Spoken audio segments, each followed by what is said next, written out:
Well, good evening, everybody. I want to thank you all for coming out. This is our second in our series of Be Healthy Broomfield speaker series talks, and we've been focusing on substance abuse and mental health issues, and our first talk focused on opioids. This talk is focusing on youth and marijuana and the issues around that. My name is Jason Balling. I'm the Director of Public Health here for the City and County of Broomfield. And I have to tell you, often when you hear of public health, what do you think of? Immunizations, food inspections, rabbit bats, tularemia, plague. But this is the work that's important in public health. The work that we do is really about trying to extend people's lives so that people are living longer, but also having the highest quality of life. And the issues that impact people's quality of life are these issues that we're going to be talking about right now. So I have to say, this is near and dear to my heart. I have two teenagers myself, one that's 15 and another one that just turned 14. And I know that this issue is going to be coming up with them. And as the public health director, I tend to think I have all of the information, but I realize I don't. And so it's good to be able to come out and have these conversations. The reason we're doing this is we've received two large grants here in Broomfield.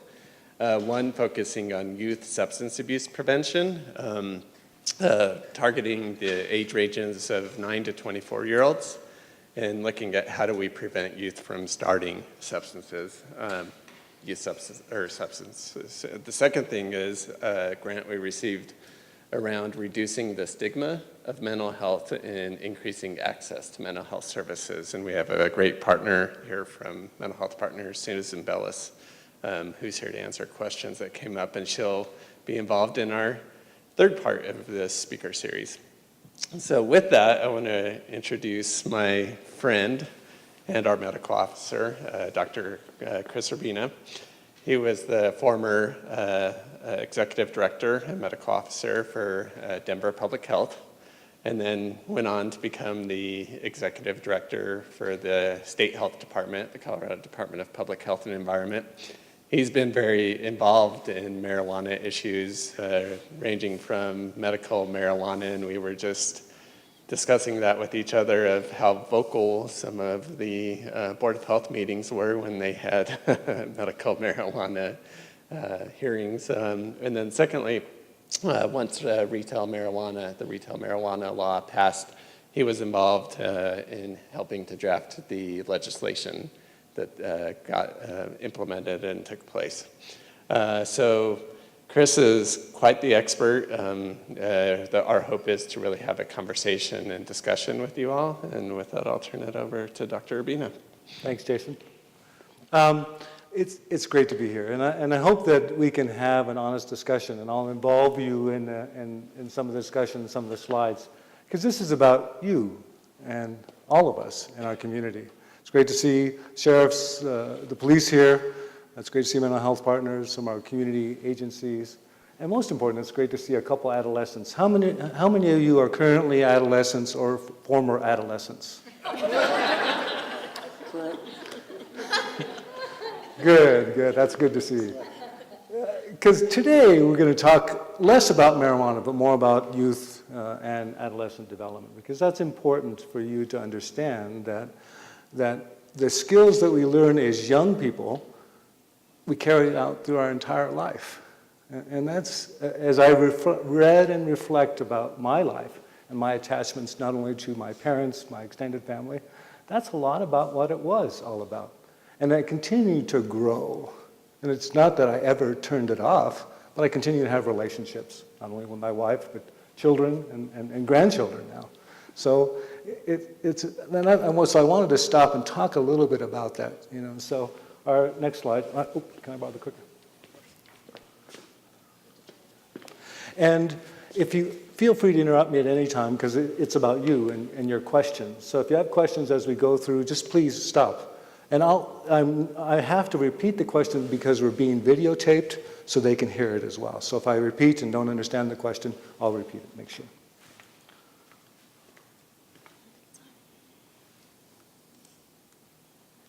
Thank you. I was on a Zoom. Do people know what a Zoom meeting is? Some of you do. I couldn't figure it out. So my grandson was running all around, and finally I had to turn off the mute and turn on the video back and forth. And finally they said, what's going on? I said, well, my grandson is getting in my way. And then the speaker said, did your grandson help you set up this Zoom meeting? I said, I had to admit, he did help me a little bit. So thanks for the assist. Okay. So Katie and I are here. Katie, and she'll talk a little bit later, Katie Becker helped put this organization or planning together. Allison, who's also here, Allison Long from the Public Health Department, Courtney and Heather are both back there as well. It's really a team effort in how we address these issues in our community. So what are we trying to accomplish today? I'm going to talk, as I alluded to earlier, I'm going to talk a lot about adolescence and youth development, so you're going to have to refresh your mind, some of you a lot longer, and some of you still who are in their adolescence can still deal with this. I'm going to share a little bit of data and current issues around marijuana, and hopefully we'll have a discussion about your own views, because that's important as we move forward, because marijuana is legal now. And so that we have to talk honestly about that and be very honest about what we think as we share that with our children, share that with our community, and how we eventually deal with these issues. And finally, we're going to talk about what you can do to make a difference, because we're all in this together, and hopefully we'll have that honest discussion as well. So we're going to spend a lot of time in adolescence, because we did spend a lot of time in adolescence. And so this is a book that I read recently about the brain. How many currently are using their brains? I'm teasing. Yeah, this is a very good book because it taught me that our brains are fairly malleable. And I always thought that this was a static thing. You were born with a brain and frankly, you really couldn't change things. But this book really explained to me, and I'll talk a little bit about Dr. Siegel talks about, and we have this at the end of the slide presentation. I think we have some references about, in the back about it. But talk about this intense emotional environment that young people go through. And if you recall from some of your early contacts, at least it was some that you could remember, it was extremely emotional, wasn't it? You relied heavily on your partners, your peers, their social engagement. You were into novelty. What I mean by that is testing lots of things. You know, you wanted to have the fastest car. You might be engaging in sexual activity. You might be engaging in using alcohol and other drugs, particularly marijuana. Novelty was a big part of it. But also it was a lot of creativity. If you remember back, your ideas were the best ideas. You know, you remember, you were going to fix the world. So that we all go through this period, incredible period of all of that emotional intensity, social engagement, creativity, as well as novelty. And that's what adolescence is all about. And Alice and I were talking about this slide earlier, because it's really a move from a very small child being a dependent. You know, when obviously you're in your utero, you're very dependent. But as you grow up, your needs are about eating, feeling very safe, seen, safe, secure, and soothed a lot about, you know, holding you, having your parents cuddle you. It really is about all of those bodily functions. So it was a really dependent relationship. But as you start to go through adolescence and your brain starts to continue to make those connections, right now we don't even think about what we're thinking. You know, how do we feel? All of that processing, it happens in our brain. It's all about integration of all those feelings, sensations, senses, thoughts. All of those are all rolled into it. In fact, you can't even tell that you're really sitting in the chair, or that you have socks on, or you have your glasses on, your hair is crooked. Whatever that is, you don't even take that for granted. All of that is happening in your brain right now. Can you imagine when you were teenagers, all of those things being hardwired? Well, the truth is they're not hardwired. And we'll talk a little bit about that as we go through developing relationships, because that's really what it's all about. And Allison asked me about this earlier. We all think that adolescence is about moving from being dependent to independent. But actually, it's not. How many of you live independent lives? You have no relationships? Few. I'm primarily independent. Almost dependent upon other people to a limited extent, yeah. That's the point. So it's really moving from dependence to interdependence. So it's not really ever independent. So whether or not it's your parents, your children, your spouse or partner, it's really about interdependence. So we really never get independent. We become interdependent in those relationships. So if you have a spouse or a partner, what do you usually do? I know with my partner, I talk to her several times a day. She asks, how's it going? She wonders if I'm eating well. That's the biggest issue for her. Are you eating well? How many cookies did you eat today? No, it's not really not that bad. But she cares about me. It's a part of my social support. It's a part of my interaction. So I want to dispel that myth about adolescence, that it's going from dependence to independence. It's really dependence to interdependence. So just think about that. And think about the long-term relationships you develop, whether or not it's with your adolescent children. Jason is about to go through that. Is that we hope that as we develop these relationships, we continue to talk to our children. And hopefully as they become adults and they have children of their own, they continue to have these conversations. So that is all about what the hardwiring is all about in our brains. It's a time to develop those key connections that help us deal with all those emotions, that deal with those relationships, that help us reflect about what we're doing, that help us handle the challenges on a daily basis that we face. How many of you have challenges in your lives? All of us. Clearly, we have to deal and help cope with these things. Usually we do it, we have self-coping things, but we also rely on other people to actually help us be successful. So I think that's really the message here. The final message out of Siegel's book is the brain doesn't really develop until age 25. So think about that. All these intense emotional interactions, not only with you as parents, and adolescents are experiencing with their peers, or all the experimentation or novelty they're experiencing, that's affecting the brain's development. So if you're using alcohol, you're using marijuana, those connections are being interfered with. They're not helping the integration. So there's still hope for you. Even as a 63-year-old guy like myself, me understanding and being reflective with my partner, me understanding and continuing to read helps me continue to maintain those connections. And if you take this book or you read other things, understanding that the brain is still malleable is very important. So, do people have questions about adolescence and what it means in the development? You're done with that. Now, how many people as adults still believe they would like novelty in their lives? Good. How about social engagement? Excellent. How about creative outlets? So that's my point, is that the same things that adolescents are feeling very intensely, we want all of our lives. So just keep that in mind. Keep it in your mind. So let's talk a little bit about a story. And so let's bring this back down to earth, out of the brain and back down to earth. So you come home one day and you smell the strong smell of marijuana. You're not sure if you're coming from your neighbor's house, the park across the street, or from inside. You discover, this is pretty common, the teenager has been in the house someplace, all the dishes are out to the refrigerator, everything's open, and the television is still on. You go downstairs and the room to his door is closed. Anybody experience this? Yeah, this is what teenagers do, right? So let me ask you, for those who have children, what is your relationship with your child? Anybody willing to talk about it? Yes, go ahead.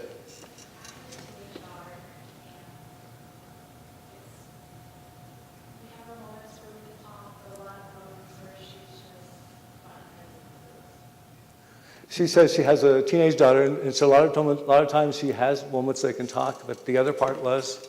She's just always butting heads with me on the rules. Butting heads and rules. Sounds like a lot of emotional intensity, doesn't it? Drama. So all those emotions that she's handling, so moving testing the guidelines, testing all those things, very common. That's a very common experience. I know you didn't do that to your parents, right? Why are you laughing? Because you did. That's right. It's harder when it's on us rather than when you do it. I know that. I was a real jerk as an adolescent. But you haven't had time to talk about marijuana. So what do? We'll talk about it. My point is there's things that you can do to talk about that. So that's going to be the second part of this. So let's talk a little bit about marijuana for a second. So marijuana use it says that the title says marijuana use among high school students in Colorado is essentially unchanged. Can somebody help me interpret this slide? What does this mean to you?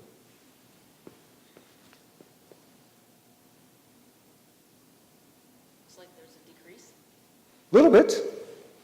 So compared to the United States, the marijuana in Colorado is still about the same, isn't it, in the last 5 years? How else would you interpret this slide? This is to kind of get at your values. Well, there's a heck of a lot of kids that are doing it. Great. In fact, this billboard is on 120th. If you've seen it driving west, this billboard is on the west. So this is a big deal. If you look at it, 1 out of 5 kids is using marijuana in the last 30 days. You can look at it, it's pretty static, but still 1 out of 5 kids is using marijuana. That's very common. How many people do you think, how many teenagers smoke? Say again? How many teenagers smoke? Smoke cigarettes? Smoke cigarettes, thank you. Well, not It's less than that. less. It's less than that. It's about 15, 16%. So you think more kids are using marijuana than are actually smoking. How many kids drink alcohol? It's actually about 1 out of 2. So, or have drunk alcohol as an adolescent. So alcohol is obviously a bigger issue, but we're talking about marijuana today. So thanks for sharing some of that. 1 out of 5 kids uses marijuana now. So trends to monitor. This is another issue. In our adolescent community, our teenage community, our young adult community, if you ask an adolescent, they'll say, this is not a big deal. Marijuana is not a bad thing. It's very common. They have lots of their friends use it, and they'll tell you it's not a big issue. In fact, in 2013, about 55% responded that there was really not a big deal. There was not a big risk associated with marijuana. And I think that's just a very common trend. And in fact, if you talk to old stoners, many of people, the stoners I grew up with, it's still not a big deal to them. But I think this is a common feeling among our adolescents. When you look about in Broomfield, Boulder, because we don't have really specific data about Broomfield alone, because we have to lump it together with Boulder, you can see that the percentage of people using marijuana it gradually increases as the kids get older. So when they're 9th and 10th graders, it's much less. But as they get older, as juniors and seniors, remember that novelty that we talked about with adolescents begins to increase. People are using marijuana because they don't think it's a big risk. Yes, you had a question. What, the colors? Thank you. So what's yellow? Yellow is Broomfield and Boulder counties, and the gray or brown is Colorado. So you can see that so she asked about what the colors were, and you can see that there's a higher number of people using in Boulder and Colorado. So it's here. It's not just the novelty, but it's the fact that it's a lot easier for them to get a hold of in high school than junior high. Absolutely. I'm repeating it because it's for the camera as well. He says, it's not just a novelty, it's easy to get. That's true about alcohol as well. But the norming, and this is what we're talking about in terms of risk, is that it's normal now for many adolescents to use marijuana. So it is more than just a novelty. But you're right. It's readily available, particularly in high school. So let's talk a little bit about the health impact. Now, I wouldn't be a credible source if I didn't talk about some positive effects of marijuana. So why do people use marijuana? So in many ways, it's for the high, right? It's for the euphoria that people experience when they use marijuana. It decreases tension. It depresses you a little bit. It makes you more mellow, and that's that's not a medical term, but people use it for decreasing tension. And some people use it to fight chronic or severe pain or intractable nausea. And there's some evidence that marijuana does help with intractable seizures in children, called Dravet's syndrome. But all the rest of the uses of marijuana are not evidence-based, but people do use it to treat symptoms. So I wanted to be very clear and honest with you that there are, in many people's minds, positive effects of marijuana. So let's talk about the other impact or the other consequences of marijuana. So when you think about why people use marijuana, they try to calm tension, decrease anxiety, to get the high. But I don't think they realize that it also impairs thinking, their process of coordination. It can impact, as the police folks would tell you, it can impact their coordination and their driving skills, although people would not admit to that freely. Of course, people who are drinking with alcohol and driving also don't admit to their lack of coordination. But it does impact on all of those things.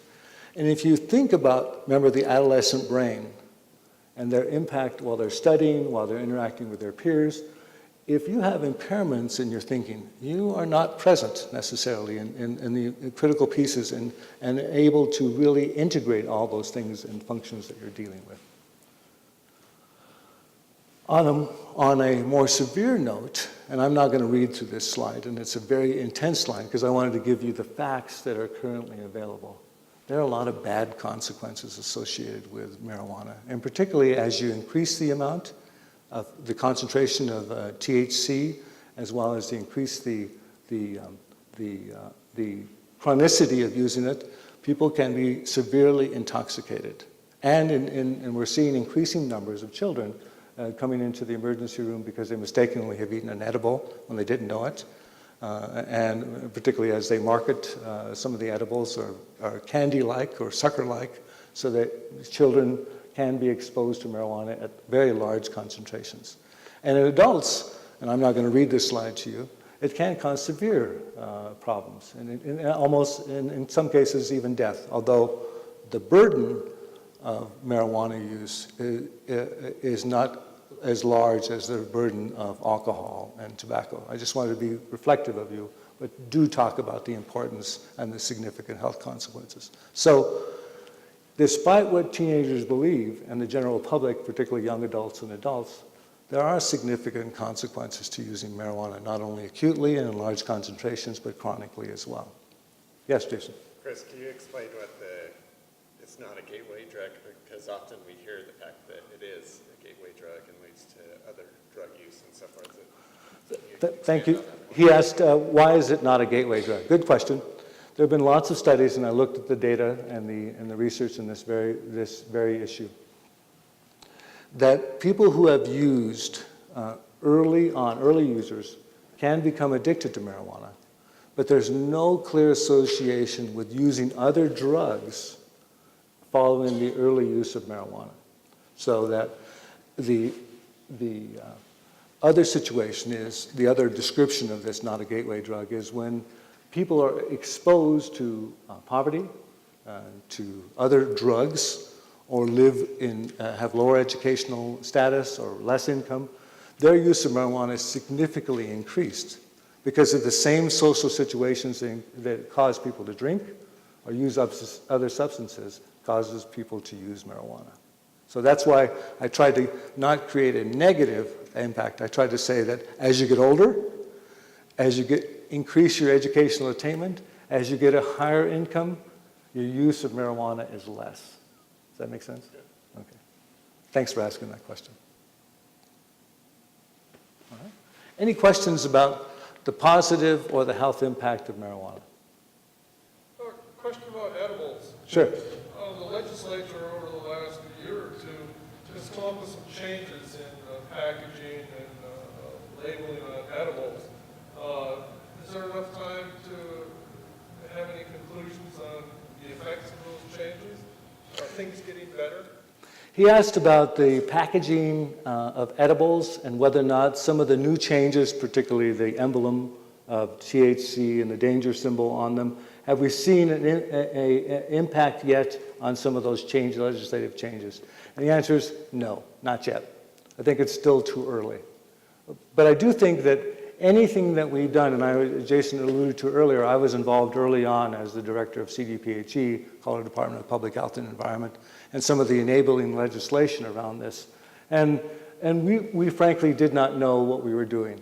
And this was a new product and a new retail industry. So we were developing, and as well as some of the law enforcement agencies as well, we were developing our guidelines as we decriminalized marijuana.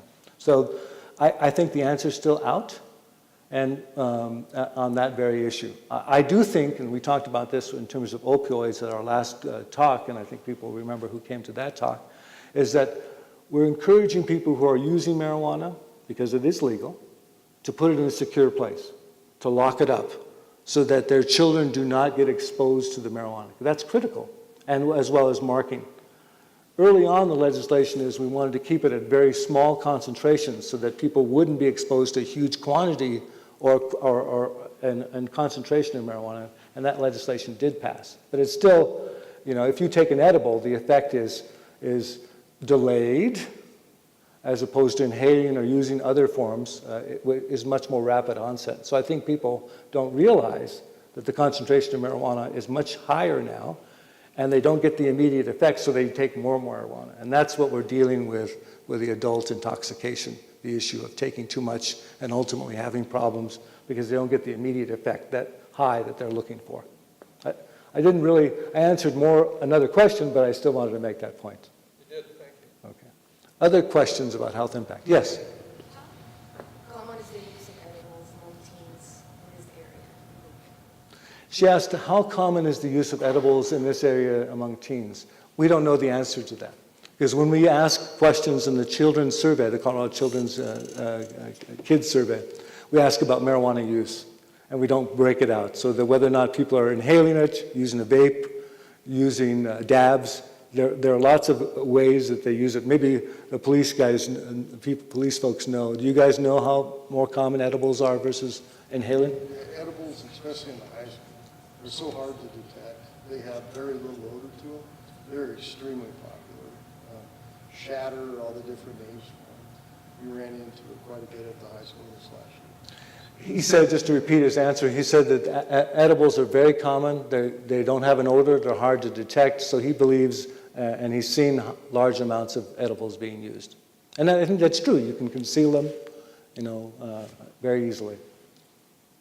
The new vape pens that are real popular with the teens, they'll take the edibles and find different mixtures to smoke, and then they could change out the internals in the pipe so it smells, different for the parents. So he said that the vapes, they can modify the vaping to smell it, make it smell sweeter, or have a nice odor to it, as opposed to the typical smell of marijuana. So, yes, sir. How often is the use of marijuana involved in traffic? Good question. He said, how often is marijuana use involved in traffic accidents? We don't have good numbers because we don't really have a good test for marijuana. The delta-9 tetrahydrocannabinol test is not as good a test as the blood alcohol test. So we don't have good numbers, but we know it's pretty common. And do you guys have an answer? Yeah, I would concur. It's pretty common. She says it's very common, but we don't know those exact numbers. We don't have the stats, just anecdotally, though. We see it, and like the doctor started out talking about, people think they're okay to drive.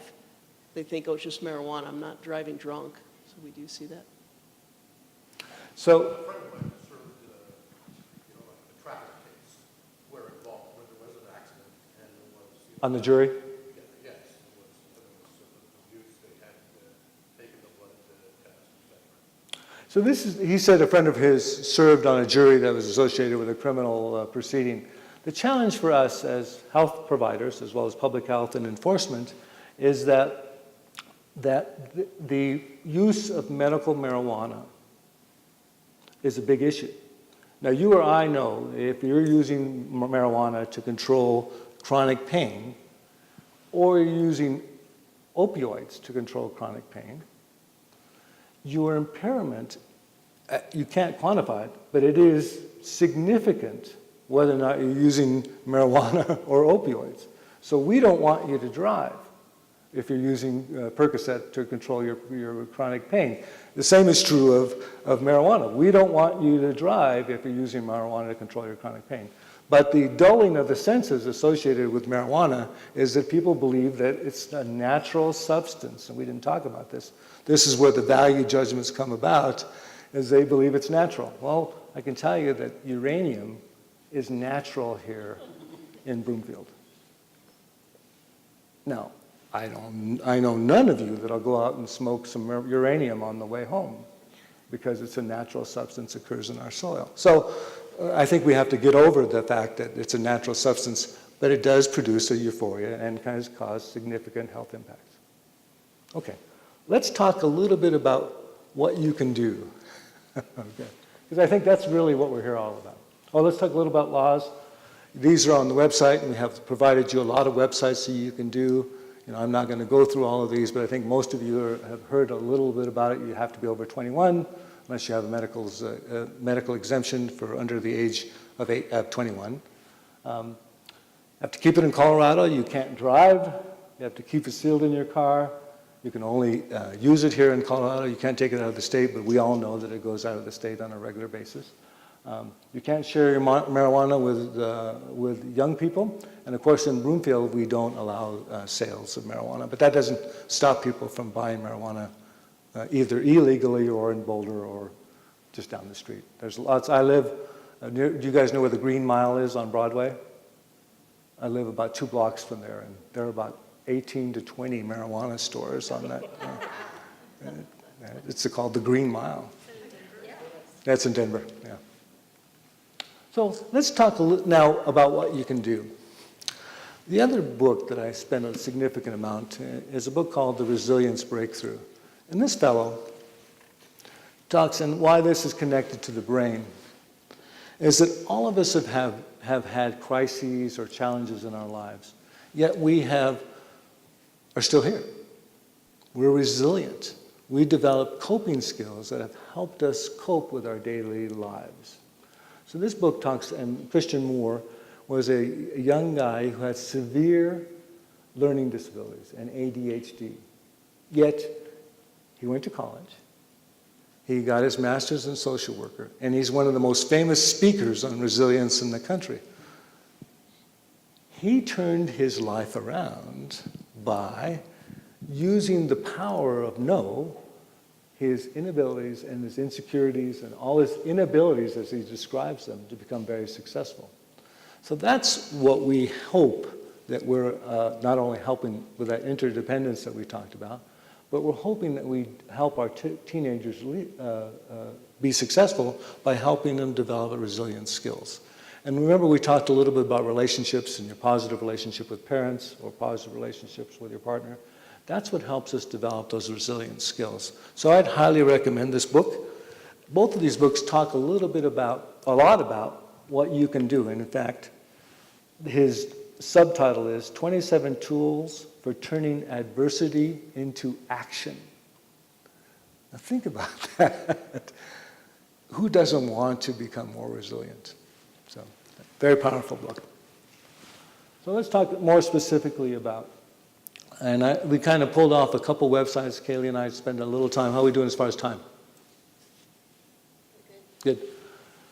Pulled off a couple things that you can do and from a couple websites. One is the Good to Know Colorado. If you go on the website, most of you are pretty computer literate, I would assume, or Speak Now Colorado. There are tips and we gave out handouts, I think, from Speak Now Colorado that talk about specific things that you can do on a daily basis with your teenagers, with your spouses and partners, but they all involve an open dialogue.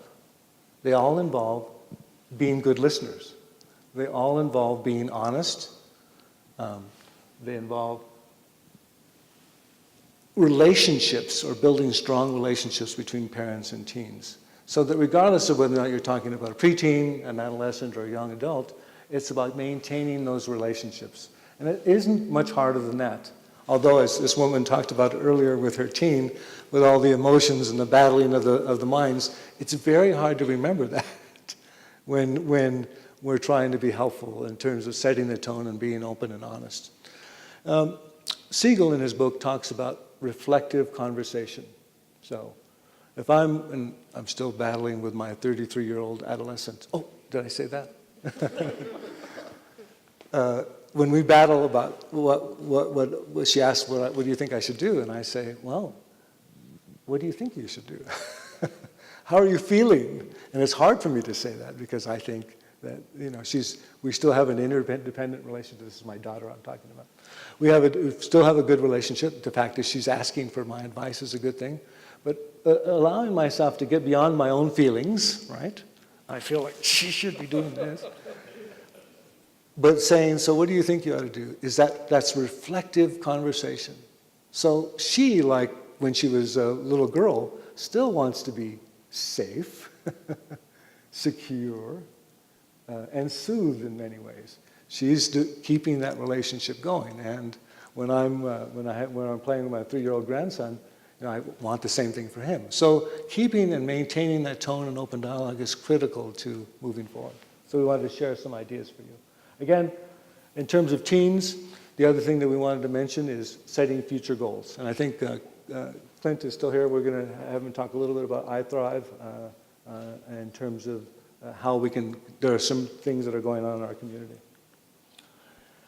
There's also something called Positive Youth Development, another good resource, and we got this from Boulder Public Health. It talks a little bit about listening, being authentic, letting them make mistakes, giving accurate information. It is all about developing those relationships with our teens. We wanted to highlight a couple resources. iRise Above Colorado. We have somebody in our community that spoke last time about developing the website for teens. This is a very good website. I encourage you to look at it. Although this refers to opioids, the same issues are true for marijuana as well. Smart Colorado is a parent-activated group that really has been behind the scenes. I know Gina very well. She's been very active in terms of passing legislation. The stricter regulations on packaging was one of her ideas in Smart Colorado. Another good website for marijuana. Thrive, and do you want to talk about this now? Sure, go ahead. This is Kaylee Becker. Hi, my name is Kaylee Becker. I work at Broomville Public Health and Environment. In a moment, I want to tell you more about what we're doing to address substance abuse among youth. But first, I just want to let you know that there is help.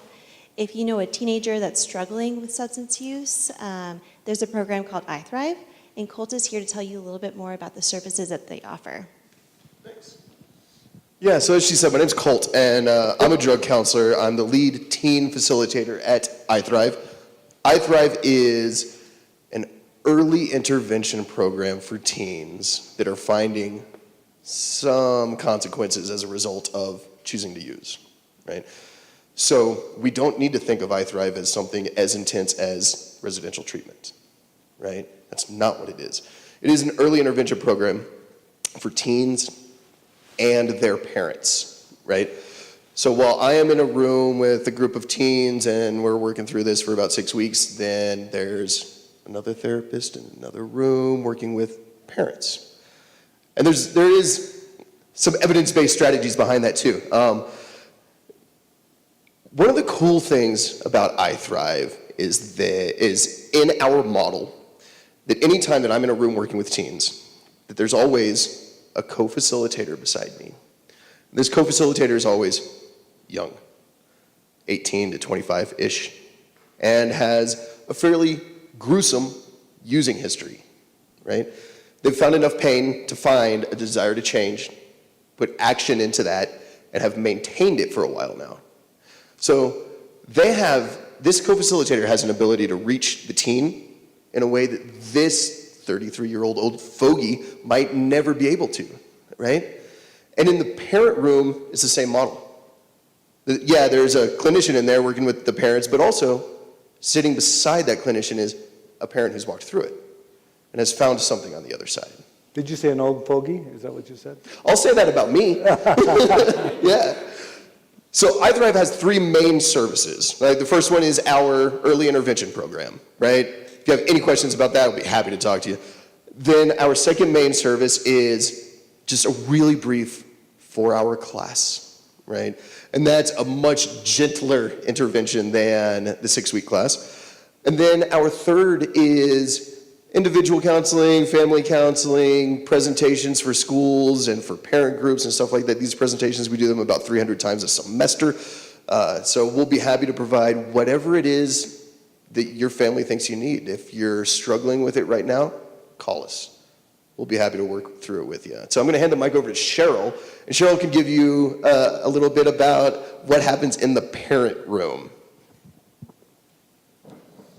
I think he called us old fogies. That's what I heard him say. Well, I'm almost as old as you, so. You know, I am a parent that actually went through this. My son went to Monarch High School about 8 years ago, and he really struggled with mental health. He struggled with anxiety. We didn't know what it was. And so we actually went in and out of the court system because we didn't know what to do as parents. We actually put our own son in juvie. We were desperate. I love this program because it really addresses the whole family.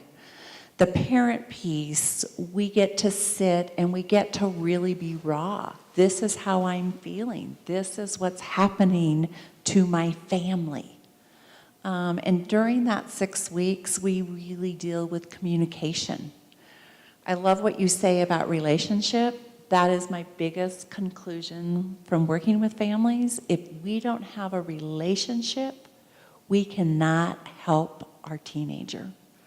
That is more key than anything else that I have realized. My son is 23. He's graduated college.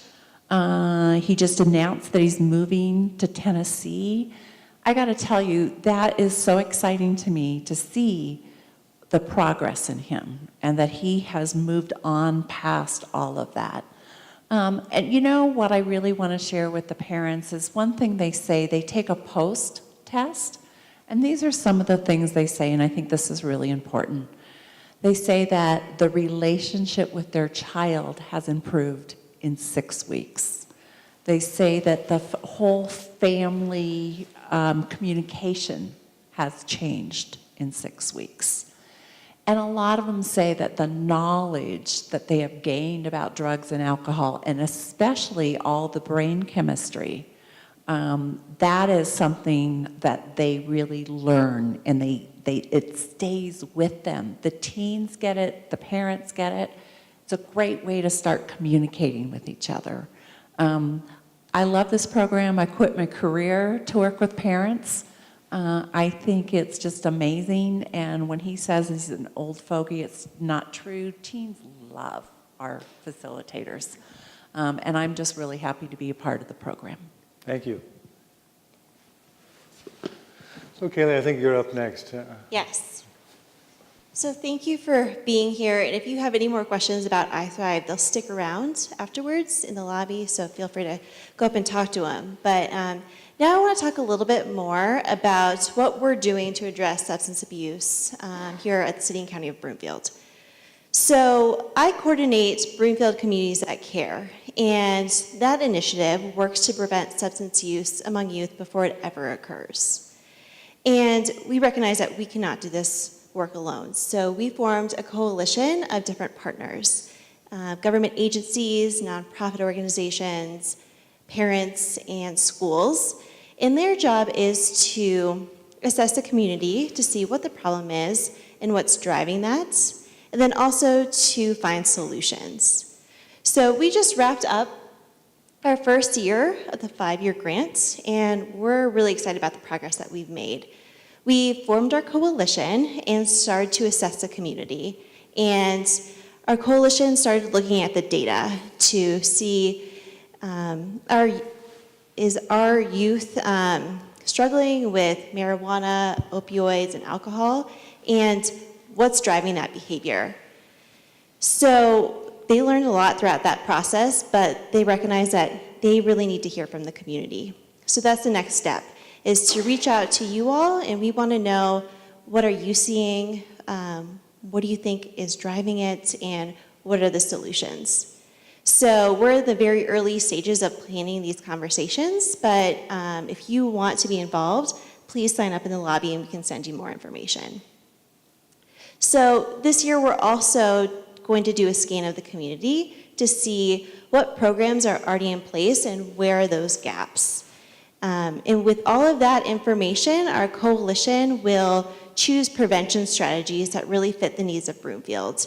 And that might be a media campaign to change social norms, or working with schools to make sure that all the kids are experiencing a substance abuse prevention program in school, or working with different community partners to make sure that kids have a place to go after school and on the weekends. So just want to let you know what we're doing. Like I said, collaboration is key to the success of our initiative. So we're always looking to involve more partners and individuals.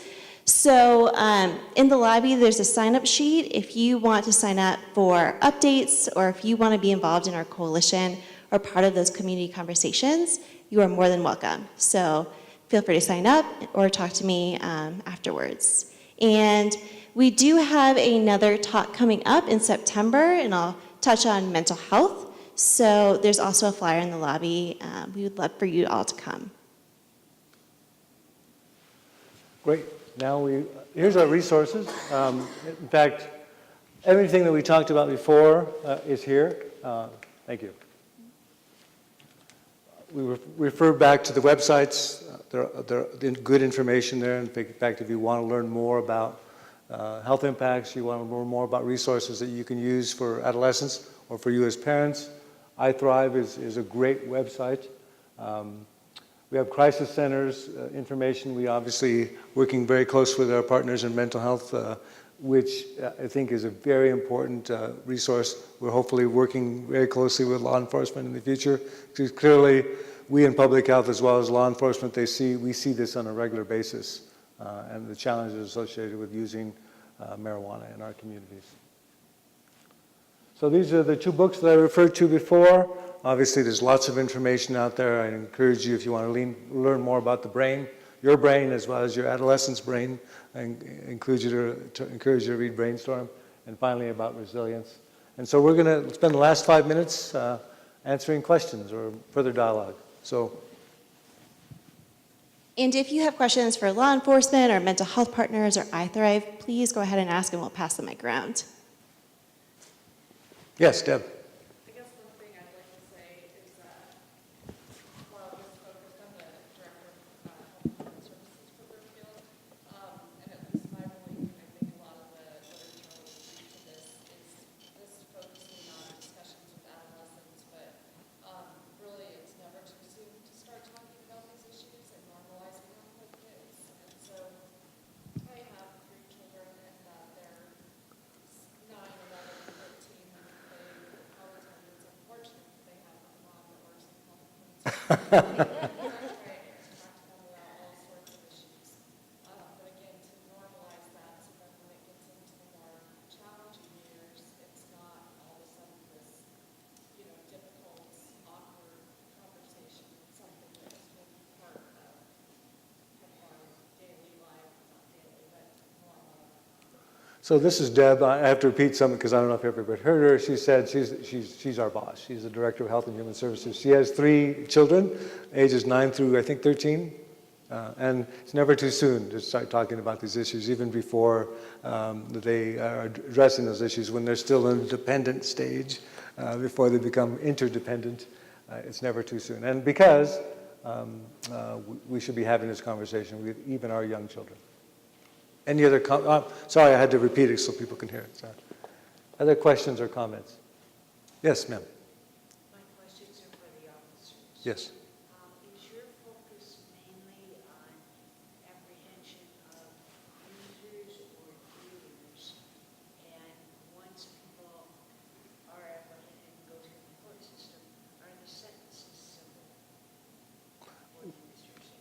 Would you mind repeating the question, or do you want me to? Go ahead. So the question was for police, the officers? Quite a few parts to that question, and let's start with the schools. And I know as a supervisor over the SROs, and I think I'm very similar to North Grand Thornton, Westminster, on how we deal with drugs and alcohol in the schools is we have zero tolerance. So when it's brought to, when someone is bold enough to bring it into the schools, they're offering it usually to other people. And so we will usually either serve a summons, or if it's felony drugs, we'll make an arrest, and we try to find out what the source is of the dealer. Usually it's someone outside the school that's providing to the students in the school, but as far as, and you'll have to help me with the second piece of your question. I wanted to know about sentencing.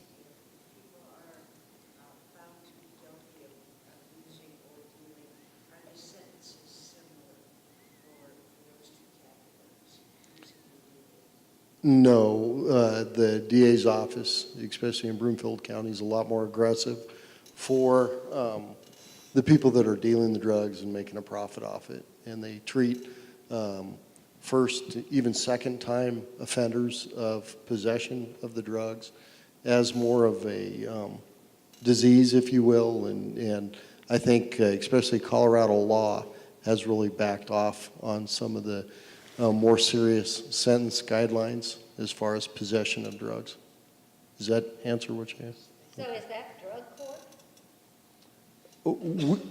Unlike Denver, we really don't have drug court in Broomfield, but they are offered resources to go through treatment centers and stuff like that to lighten their sentence.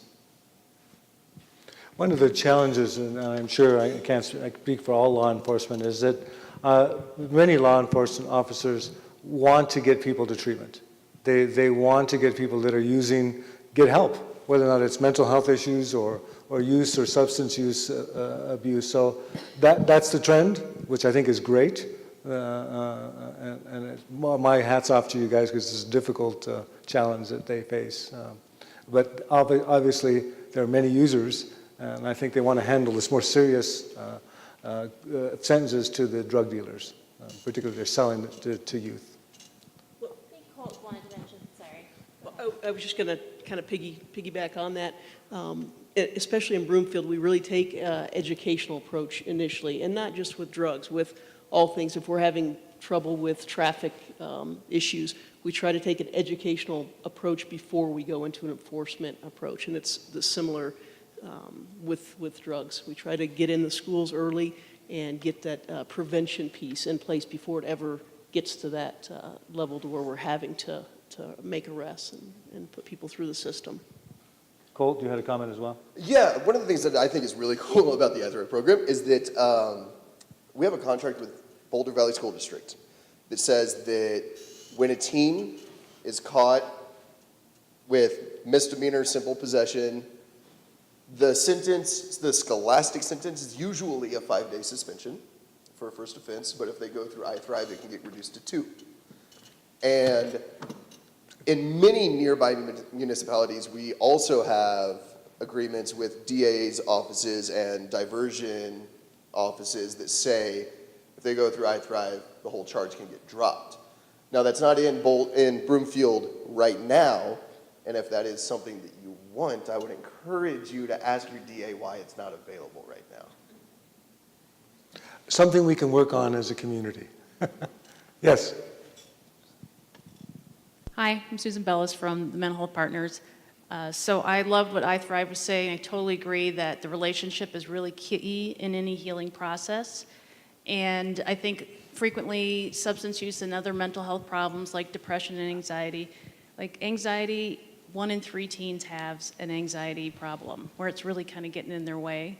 And so if that's related, or if we're having family conflicts, super normal. So we have programs there. I'm going to pass this out if you're interested. This just has the phone number for the mental health center. It talks about the different services. On the back, we have a boatload of different kind of groups, including we do a teen group. I'll start with you. And when we do our teen group, we do it with the teen and the parents actually in the same room. So building skills that way. So if you have questions, you can talk to me or just check that out, give us a call. So I'm going to try to end on time, and so I want to thank all of you for coming. If you have lots of information out there, feel free to ask police or us or anybody who has iThrive afterwards. Thank you all, and have a good night. And one last thing. Oh, sorry. We have comment cards in the lobby. We want to know what you thought about this and how you found out. So we'll be passing those around. Please fill them out, and we hope you can join us for our next talk in September. Thank you. Thank you. Have a good night.